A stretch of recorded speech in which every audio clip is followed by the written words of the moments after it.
Hi, everyone. Mitch from PickDogs.com here with Chris, Big Al, and Jovan. Week 6 of the college football season. Day 1, Game 1 of the League Championship Series in baseball. It is a pretty exciting day here.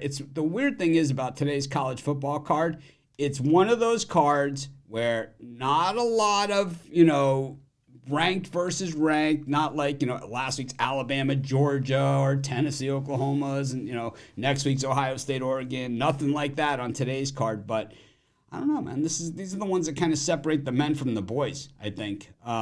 These are the cards where, it's, I'm not saying the favorites can't win a lot of games here. I'm just saying that these spreads just seem a little bit, I don't know. I always say if something looks funny, right, it probably is. And a lot of these games, the lines just look almost too easy for the people that like favorites. So, anyways, we got, Chris had probably the best Saturday last week of any of us. And then Big Al, who's leading college football. I think Jovan is second. So we kind of got a pretty solid cast. I think I was second last week in college football. Or it's on the board somewhere. So got a really good group. Getting together the logos and stuff behind the scenes. So we'll do a quick intro. We already know everybody's records and stuff. Chris, what's happening? Not much. Yeah, you mean to tell me we don't have games like Jacksonville State, Kennesaw State on the board today? That was a we peach. already went through that. That was a peach. That TCU Houston game is about as bad a football as you can get. And then you end the night with that. UNLV Syracuse, that officiating crew needs to go. I gave out Syracuse terrible. in my video, and I got absolutely clobbered in the comments. I mean, just clobbered, man, all day. It was a beatdown all day, man, in the comments. It's like, ouch, man. Yeah. If there's one thing I learned is that Kyle McCord needs to get a little bit more between the ears, but well, they were able to pull it out. Oh, well. That's what she said. On the Saturday. Damn it. Al, how's it going? We haven't seen you for a couple weeks here, but we know you've been lighting it up in college football this year. Yeah, no, it's going pretty well. I agree with Chris. The referees were horrible in that UNLV game last night. Great game, though. Pretty exciting. Could have gone either way. Yeah, it's this, as you said, Mitch, this is not the greatest college football card. It's not chock full of great games, but my Wolverines will be playing UW later tonight, so there's at least one good game to watch.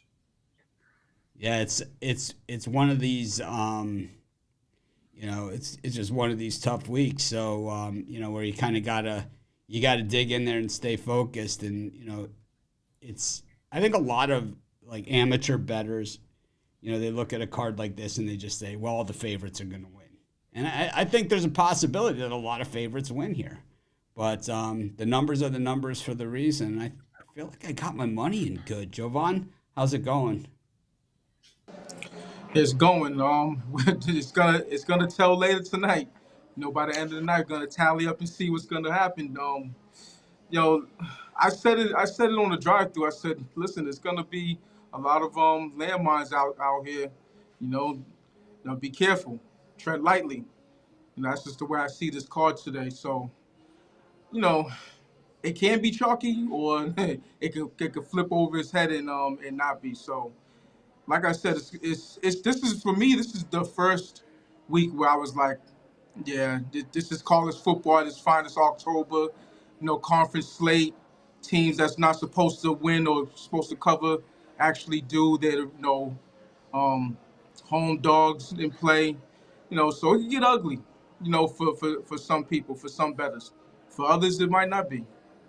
Well, I know one thing. I'm never 100% sure on everything I bet, but I know I got my money in good today. So that's all I can do is get my money in good. I feel I'm on the right side of all the games that I put in, and the rest is up to the football gods, the zebras, and a little bit of luck. And I think that's the best I can do. But I do believe that my money's in good, and I'm not like saying I got a line that's not there anymore. I'm just saying I'm in at the best possible place that's been available so far, on every game I'm in on. So one thing I wanted to say about last night's Syracuse UNLV game. These two power conferences, and Syracuse is still in a power conference, versus a group of five. You saw the difference in that 4th and 1 and in that last play of the game. The 4th and 1 where the UNLV defender, the cornerback bounced off the running back. That's the difference between a group of five and a power conference team. A little bit light in the ass, and with the group of five guys. That's just the way it is. They 4th and 1. They could have sealed the game. With other plays where, McCourt basically threw it threw it at a UNLV defender a couple different times in that last drive in regulation, well, before the end of regulation, and they couldn't seal the deal. They couldn't get the interception. So it turned the cover for UNLV guys, and that was me because I flipped from Syracuse to UNLV to Syracuse getting outright. So in that last play, it was basically the same thing. The running back just willed his way into the end zone. So yeah, that's the difference between wins and losses sometimes.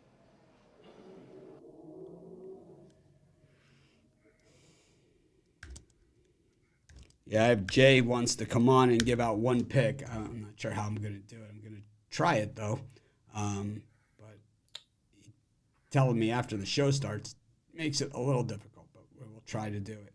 We'll try and get him on. But let's get to these first set of games. Not a lot of action here in the 12 noon slot. We got UCLA, Penn State. We got Wisconsin, Purdue. We've got Missouri, Texas A&M. And we've got SMU and Louisville among those early start games. Just not a lot of games here in the 12 o'clock slot. Normally it's a lot bigger than this, but there's I think there's only 8 games here, and then you have a few others as we straggle on. But the next set really at the 3:30 Eastern start. Chris. Yeah, I'm going to take SMU in the points against Louisville. I just now the line's up to a touchdown. I like what I've seen from SMU. They figured out the offense. They went to Kevin Jennings as the lone option at quarterback, and the SMU defense has pretty much been solid all year long outside of that TCU performance. Louisville, they still lost to Notre Dame, which isn't going to hurt them in the conference standings, but I still think that when I looked at this game, I thought it was a 3 or 4 point game at most. I think SMU has the offense now to hang with Louisville, and I think it's just going to be a closer game than the line would indicate. So give me the points with SMU here, especially now that it's a touchdown. Al? Well, I'm going to look at the Big Ten matchup between Penn State and UCLA. You've got a 4-0 team in the Nittany Lions. UCLA is struggling; they're 1-3. Both teams, though, where it matters, are 2-2 ATS. The line currently is 28 points in this game, and this season, favorites of 28 or more have gone 16-8 ATS. But I really like playing on Penn State as a big favorite. Long term, the Nittany Lions are now 68-36 ATS when they're favored by more than 6 points against 500 or worse teams. Penn State just beats up on the bad team, so I'm going to lay the points with Penn State. Jovan? Yeah, going to look at this Missouri Texas A&M game. After long deliberation in this one, because I was teetering on this one all week. I'm just going to side with the Aggies, and I'm usually not an Aggies backer. And these are the games that they, usually drop, but they've dropped one of these type of games early in the season. And I think they actually get one in this one. Missouri, they haven't been playing all that well. They've gotten away with some wins, specifically the Boston College and Vandy. They're coming off a bye. That's in their favor. But, you're dealing with an Aggies team who, let's just, call it what it is. They played the tougher schedule by far. They got a new head coach, Mike Elko. I like what he's doing, as opposed to Jimbo Fisher. And if they have the right quarterback under center, if they don't put Wegman in, then I think they're good to go for an outright win. It's under 3, so you could take it, with the spread. But I would like to just call it for the outright, lay a little bit more juice, and just leave it at that. It's going to be a tight game one way or another. I see a 3-point 3 to 4 point game, no matter how you slice it. Yeah, for me, I'm gonna go the opposite of Chris. I like Louisville. I think they absolutely stomp SMU in this game. SMU just absolutely terrible this season. Just probably the most overrated, overblown story in all of college football coming in. Louisville is a real contender. I mean, these guys are home wreckers. I know that they lost to Notre Dame, but I mean, it was that's a tough spot going to South Bend. But back home at Papa John Stadium, these guys have absolutely slaughtered teams in games like this. I could see Louisville big, big, big. I think they lay a half 100 on it and put the scrubs in at halftime. I'm pretty sure that's what I'm looking at here. Chris?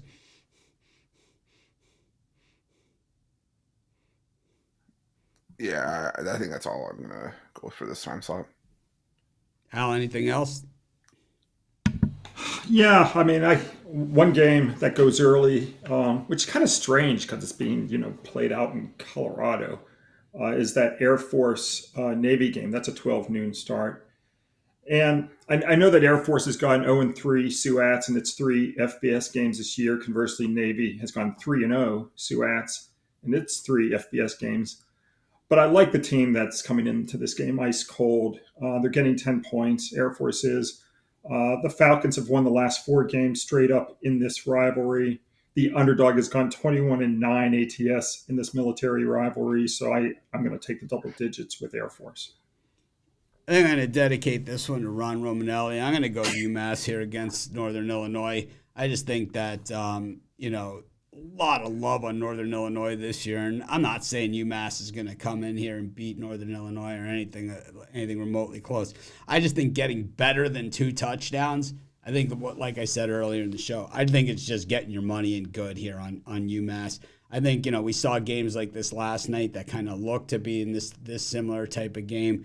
And that was Oregon and Michigan State. And this one's is going to be something similar to that, where it might be somewhere around this number, but it ain't going to be this number. I'm going to take UMass in the points here. I just think that I think a lot of these games today, people are just a little bit ahead of themselves on some of these teams. We like Northern Illinois. We know they beat Notre Dame, but come on, UMass is 122nd in the nation in yards per play. These guys know how to get it done. It's funny because I always poke fun at Ron for playing on UMass. Yeah, they're ass. We know that, but it's not good. Go to our next set. So we're going to stick at the 3:30 because there's a lot of 4 o'clock. So my group those into the 7s, or we'll just do a mini 4 o'clock block. But we got Ohio State and Iowa, Ole Miss, South Carolina, Auburn, Georgia, and Indiana, Northwestern. Al, any of these? Oh, gosh. I'm going to stick with the Big Ten, look at the Ohio State-Iowa game. The Buckeyes currently favored by 18. I had Ohio State last week. They blew out Michigan State 38-7, so they won that ball game by 31 points. And if you take a look at how home favorites do in conference games, if they're off a SUATs conference win as a road favorite by 21 or more points, this is just a momentum system. Those teams go 455 and 365 ATS.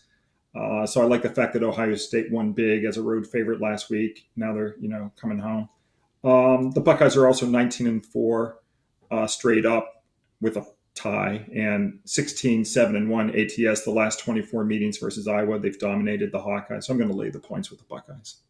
I like the pick, but I got to say that last week's game, Ohio State got a lot of bounces that happened to go their way. That's what you need. That's what I was saying, is that when you're playing hard and you play well and you have a lot of good players, a lot of those bounces seem to go your way. And it just seemed that Ohio State, every time the ball bounced off the turf, it just seemed to bounce in their direction. It's because they had players in the right spots.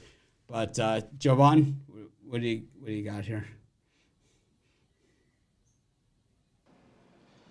Looking at this, actually, I'm gonna skip that one. I can't really. Actually, no.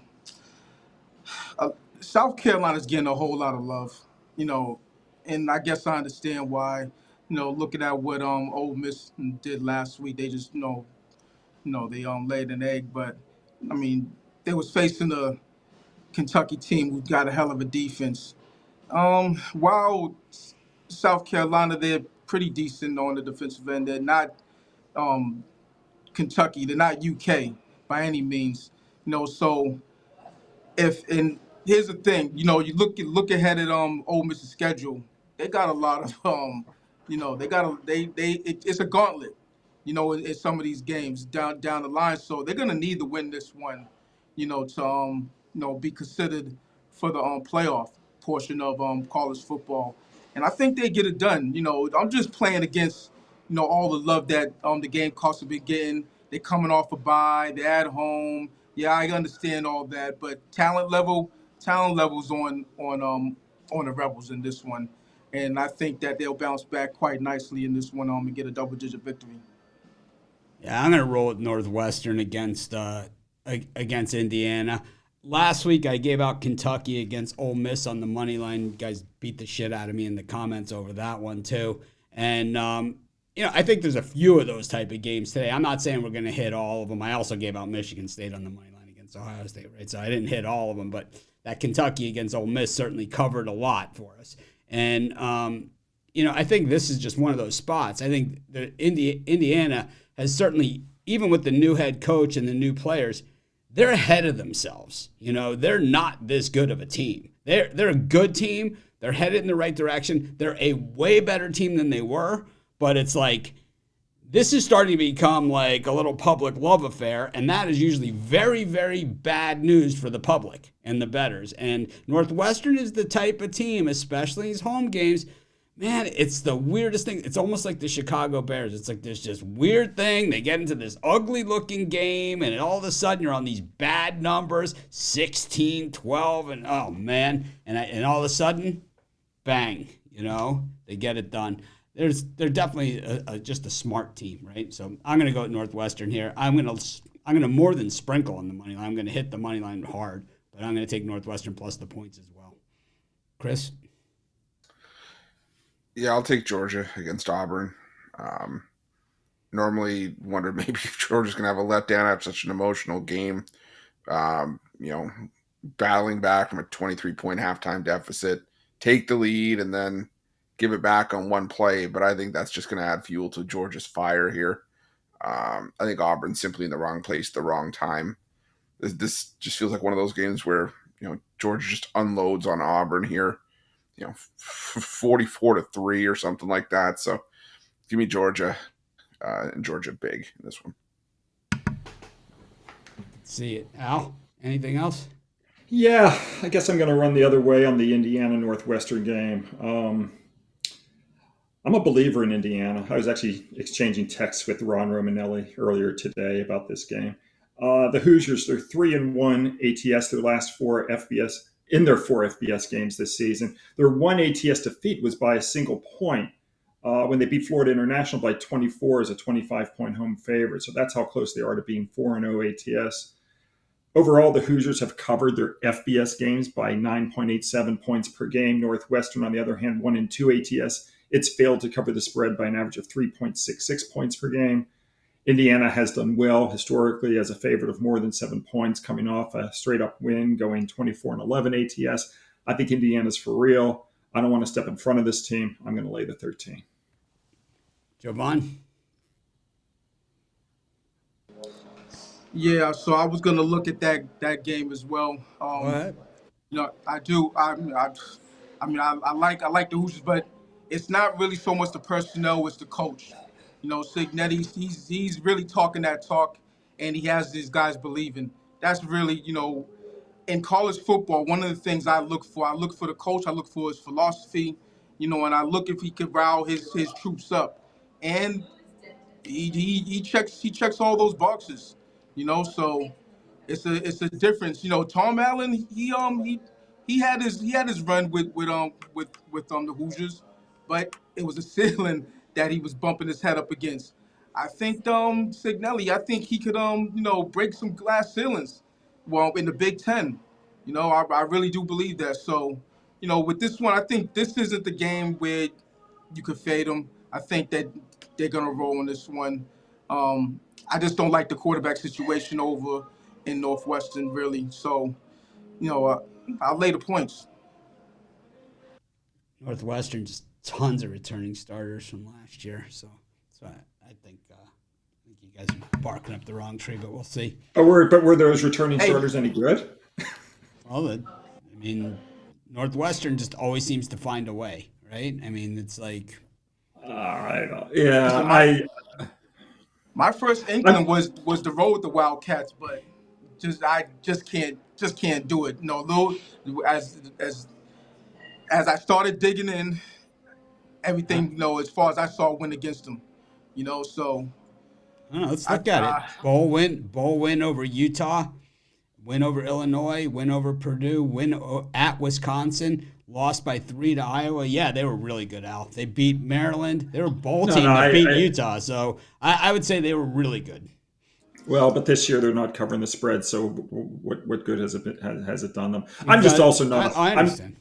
I'm also not a fan of the returning starter stat. In fact, it's one of the stats I kind of hate. For me, it's like I love fading the hype train, and I think Indiana is. I'm usually there with you. I'm just making, as I said to Ron earlier today, I'm making an exception. I'm not stepping in front of Indiana. Well, you're gonna be one of those ones like I knew Northwestern was gonna beat them. I knew it. I would never say that, but I would tip my cap to you though. Yeah, I think Ole Miss bounces back here against South Carolina as well. I think that they just have too much firepower on both sides of the ball. Kentucky was so underrated going into that game last week. I said, and I said on the show, I said, there was one game when I'm not an odds board watcher, but there was one game where the odds just did a weird thing, And when you see the weird thing, then you kind of have to pay attention. And that was that Kentucky game against Ole Miss, where it was a 2-point drop all of a sudden at Circa, of all books, right? And then but this week, I'm not seeing any weird line things going against Ole Miss. What I'm seeing is a team that's just better on both sides of the ball. I think South Carolina is a good defensive team. We saw that against Kentucky. I mean, it's the we beat them, they beat you, right? South Carolina, they beat Kentucky, right? Kentucky beat Ole Miss. Now, basically it's a 3-way share on the South Carolina, Ole Miss, Kentucky trophy, whatever that is. We'll make one up, and they each get a third. We'll divide the trophy in 3. Chris, anything else for you in this slot? I just imagine the ceremony of splitting that trophy. And they have like the ceremonial, like the trumpet players, and they're like, and you get a piece. It's the Seinfeld episode. We will cut the bike in half.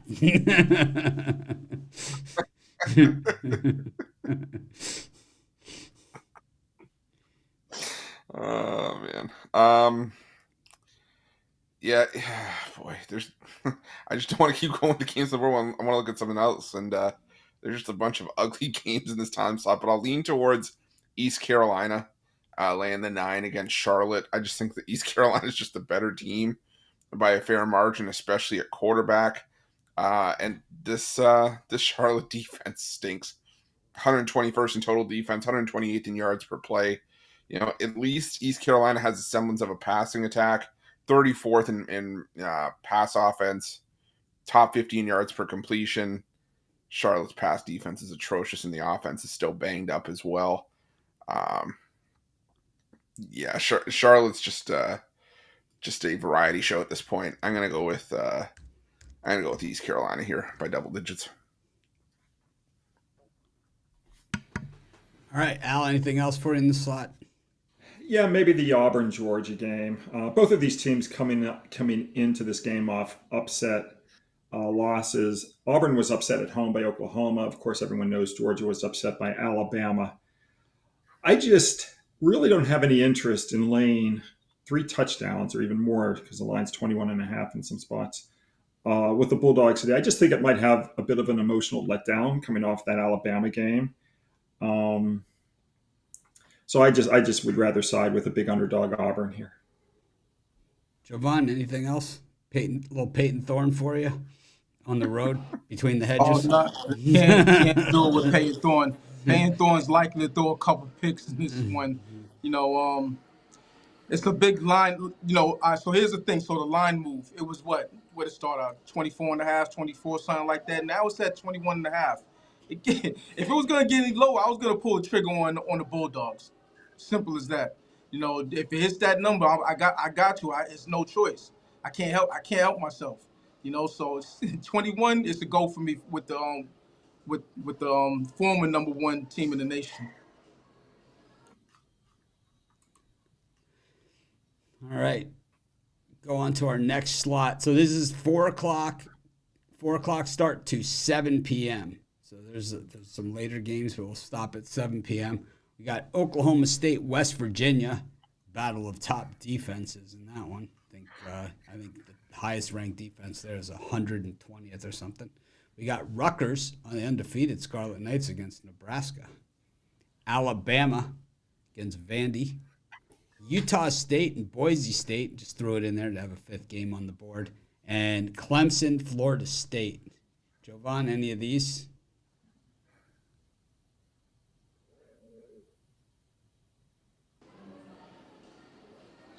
I really want to take FSU, but I just can't. You know, it's like, when are they gonna stand up? That's really my question, because they're just getting the doors blown off them. But they have the talent. It's the talent, but they're young. And I think, then they benched on DJU. I believe they benched him. So whoever's under center right now, he has to do a better job than him. And if they could do a serviceable job, not even a good job, just a serviceable job, anything better than GJU was doing, then they might be in play. But then again, Clemson's just, I don't know. They after that Georgia loss, they turned it up another level, cranked it up another notch, and you don't want to go against them. So it's a tough one, but have to wait. I'm gonna have to wait until later to figure that one out. If it gets to 17 and a half, 18, I might just throw a little something on it. But yeah, that's the one that kind of sticks out as far as free plays. DJ, he broke his finger, so he's probably out for a couple weeks. Oh, he's Yeah, out for well, a I few. mean, listen, other players, other quarterbacks have broken fingers and have toughed it out. I think it was one of those. Oh, you broke a finger? All right, get your ass on the bench. I I think it's would one have of done those air deals quotes, because but he that was might have playing been the god finger that he awful. broke. He broke his spirit. That's what happened. I'm gonna roll with I don't love the slot, to be honest with you, but I'm gonna roll with Nebraska at home minus the points against Rutgers. Rutgers unbeaten once again. I think Rutgers has done a great job. I think Shiano, obviously he was Miami's defensive coordinator for a while, so I know he's good stuff, and he's been at Alabama, he's been at Ohio State. He's a big time guy, and of course the last time he was at Rutgers. The Ray Rice teams, I mean, they were phenomenal as well. But running the table, I don't think that's going to happen. And I could see Nebraska getting the best of it. I think this is one of those ones that, like I said, I don't love the slot, so probably have my money in other places. But I'll take the Huskers here. I just like that defensive front on Nebraska. And I think that against that Rutgers offense, I just don't see Rutgers offense getting enough done. So it's probably a lower scoring game, but I'll take the Huskers to cover this number. Chris? Yeah, for that Boise State, Utah State, give me an Ashton Jeanty anytime touchdown. Nick Minus Chubb, 4,000. anytime touchdown. Jeez, minus 4,000. Just for him to score 3 touchdowns, it's minus 150. So it's bad. Boy, let's go with JMU here against Louisiana Monroe. JMU just not a team I'm looking to step in front of right now. Louisiana Monroe, nice story, 3-1 straight up and against the number, but a win over a down Troy team, beating up on UAB in a UAB team that now looking back on it was clearly overrated. Going into that game, yeah, it doesn't do anything for me. The 51-3 loss to Texas, I think, is more indicative of what we see from JMU here. JMU, I think, is a lot closer to Texas than Troy or UAB. The Dukes are a team I didn't have high hopes for. I thought there was just going to be too much turnover coming into this season, and I was wrong. Bob Chesney still got this team just rolling along. 133 points in the last 2 weeks against UNC and Ball State. I got to go with James Madison until I have a reason to do so otherwise. Al? So I'm going to look at the SEC game between Vanderbilt and Alabama. I think a lot of people are going to put their money on the Commodores today. I mean, obviously, it's a pretty obvious spot to go against Crimson Tide. They've ascended to the #1 ranking in the polls after their upset win against Georgia. I'm certainly aware that Alabama has not done well off upset wins. They're 10-17 ATS in that spot, including 2-8 ATS as a double-digit favorite. I'm also aware that they've dominated the Commodores. They're going, they're 4-0 straight up in ATS in the last 4 meetings with Vandy. I just think this is a really tough game either way. I don't, I know a lot of people will want to fade Alabama here. I just don't, given their dominance. But I also don't want to take the side in this game at all. I'm going to look at the under instead. In SEC conference games, they tend to be relatively low scoring. The under's gone 344 and 303. So I think the best play in this game is just take it the under the 54. Jovan, anything else for you here? Lean to Oklahoma State. These are two teams that already have 2 losses. Something has to give in these scenarios. It's at -3. I'm gonna take the home team. Really, I'm just it's a play. Really a nod to Mike Gundy. I believe that he'll have his players ready, even though this is so far it's been a disappointing season for the Cowboys. I always find myself on the other side of West Virginia, and it usually turns out right. So why not go against them again? I think their coach, he's not long for West Virginia. I think he's had enough time to right the ship over there, and he hasn't quite done it. So it's just gonna be a continuation of him having a disappointing result. Yeah, to me, this is just one of those tough spots. It's like, I don't know, man. Like I said, I don't really love this card. I guess I could lay the points with Boise against Utah State. They've just absolutely dominated them, but it's, like I said, it's probably not going to make it to my final betting sheet. It's between that and the over in Oklahoma State, West Virginia, which just looks so obvious. Normally when it's so obvious, it just means it's obviously going to go the other way. But the Thursday night NFL game went over, so maybe we're onto this. Maybe we're onto something here with these. If it's painfully obvious, maybe it will happen, because neither of these teams play a lick of defense. I mean, it's like strength of offense versus weakest part of defense, for both these teams. So I don't know. I think it's going to basically be a sandlot game. I'll just go with the over. Chris, anything else on this card for you? Yeah, one that just missed my premium sheet was Oregon State laying the 11 against Colorado State. Even if Torrey Horton plays, for how important he is to this Colorado State offense, it just looks like Colorado State's lacking an identity. Just they don't have the same punch that they did as last season. I get injuries have played a part of that, but Oregon State's another team I think is just ahead of schedule. They're playing really well defensively. Although they don't have the flashiest offense out there, they're still finding ways to get it done. I mean, Purdue, San Diego State, and Idaho State all by double digits. The Idaho State, okay, whatever. But San Diego State and Purdue by double digits, and I think that Colorado State sort of in that mix talent-wise. So give me Oregon State laying the 11 at home. Al, anything else on the board for you? Yeah, I mean, I'll pull the trigger on Boise. I've got no problem laying 27.5 with them. Their only loss this season was to number 6 ranked Oregon. That came at the buzzer with 2 seconds left in the game when the Ducks kicked that field goal to win by 3. After that tough loss, Boise's rebounded nicely with blowout wins over Portland State and Washington State. They've covered the spread in their FBS games this year by 9.0 points per game. In contrast, Utah State has failed to cover the spread in its FBS games by 12.16 points per game. As you kind of mentioned at the start of yours, Mitch, Boise's dominated Utah State.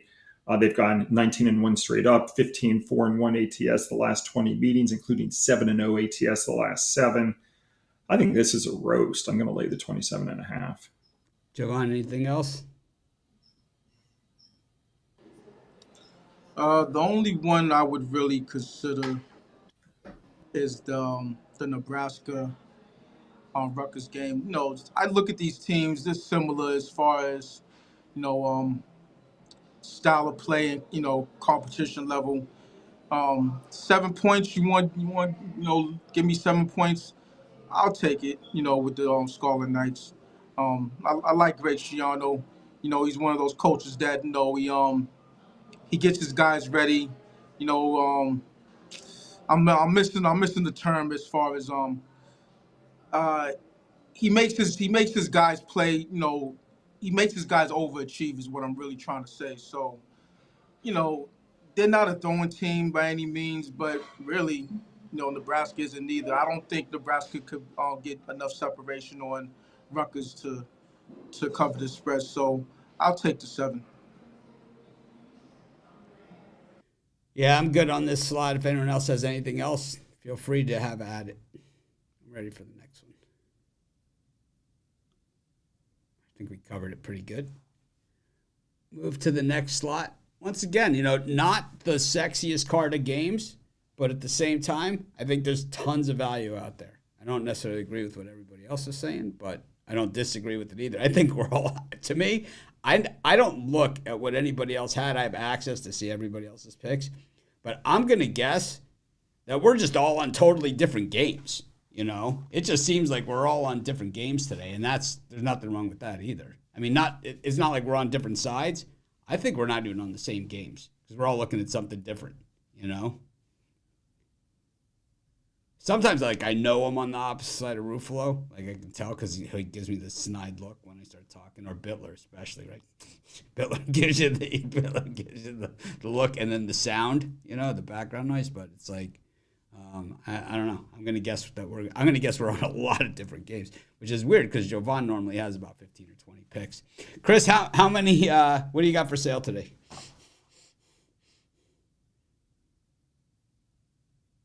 Well, I got a bunch of 3-packs on the board, and I got a Platinum Play, my favorite bet, on the board for college football, and that's part of my primetime 5-pack as well. So tons of options over at Pick Dogs. Just make sure you go check them out.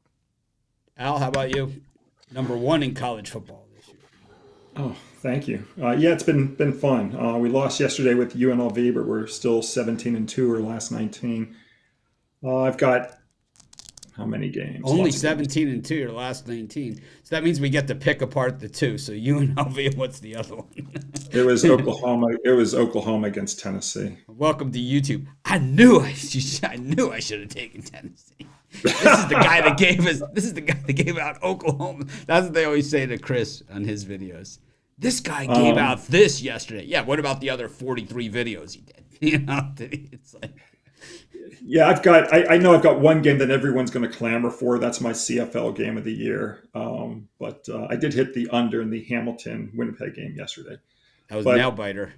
Yeah, but south of the border, I've got 9 college football plays, and then I've also already posted, if people care, I've posted 7 NFL plays for Sunday.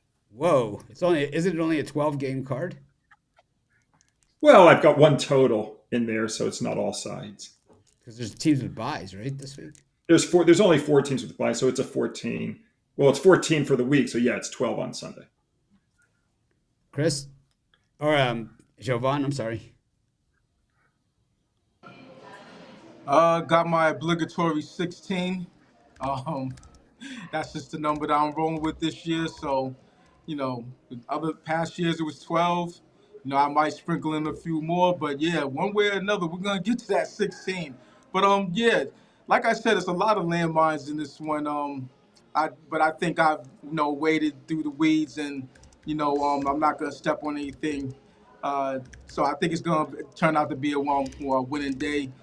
So it's gonna start off with a 3-pack in the noontime slot, then a 5-pack in the 3:30 time slot, 3:30 to 4 o'clock time slot, and then there'll be another probably 5 in the prime time slot. I call that 7 o'clock, 7:30, 8 o'clock time slot.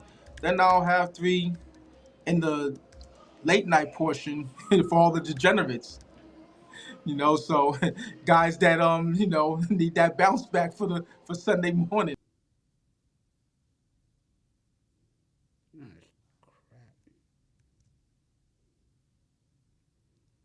Well, this is bad. This happened before. Oh, man.